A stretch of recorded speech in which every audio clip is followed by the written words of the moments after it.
Yun, shoutout mga kagimat. Ito yung buhok ni Maria kung tawagin natin. Mapagpalang araw sa inyong lahat, no? Ito yung second process. Yung una na process nakita nyo ay yung pagbabasbas dun sa may banlawan. Parang siyang balon.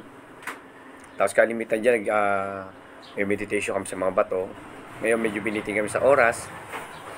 Kaya hindi tayo nakapag-meditation. Usually nakapag-meditation tayo sa Calvario.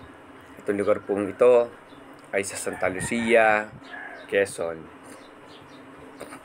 Yan po ang tinatawag na Santa Lucia Falls. Kung tawagin po natin sa history po ng ating spiritual. Ito po yung tinatawag natin na buhok ni Maria. Yung po nakita nyo, yung mga puti-puti po na ugat na doon po dumadaloy ang tubig na mula sa taas. Ito po ay sa bundok, Mount Banahaw, ang sagradong bundok. Ang tinatawag natin, halos lahat ng ano kay Yeso Cristo ay dito po ginanap. Ang history po dyan, sa process namin, magkakaibang process po, pero nirespeto po ibang process po. Ibang process po namin ay mahawak sa bato. Tapos nagdadasal tayo ng ama namin sumasampalataya. Pagkatapos po, pinapagpagan. Yung iba nagkakaroon ng sinelas, pero history sa amin, tinatanggal po namin sinelas namin bilang respeto po. May isang po nalilibang, di po natatanggal, pero napapagsabihan naman po pagka naulit. Ayan po. Ayan po, dadasal po siya ng ama namin sa sumasampalataya. Ahawak sa bato. Pag masdan niyo po ang sunod niya, papagpagan po yan.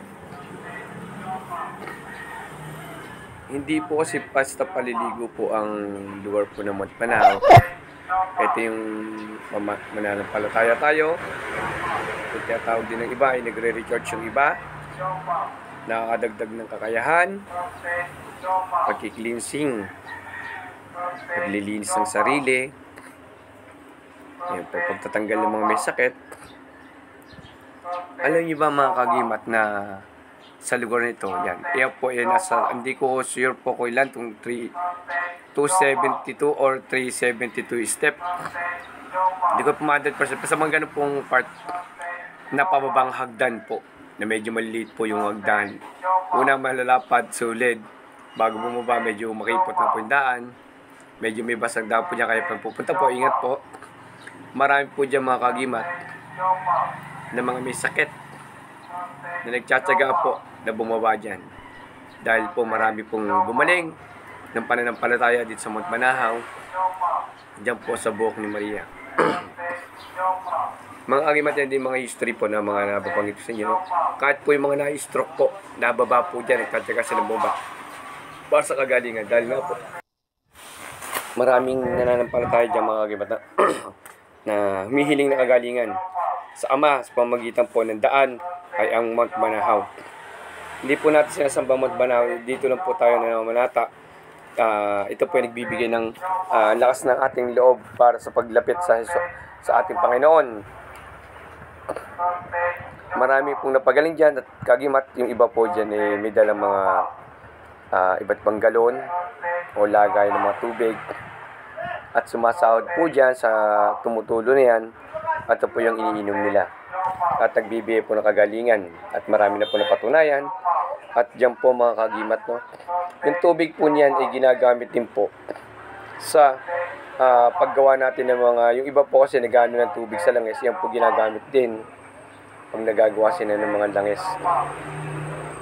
Yan. Yung tubig na yan, iniinom, ginagamit sa mga ibang spiritual. Pinanlilinis sa mga mga sugat na may sakit, no? Pinanlilinis sa kanilang mga gamit. Yan, mahiwaga po ang lugar na yan ng Mount Banahaw. Yan, pagkatapos na po, yan po namin, papagpagan po yan. Yan.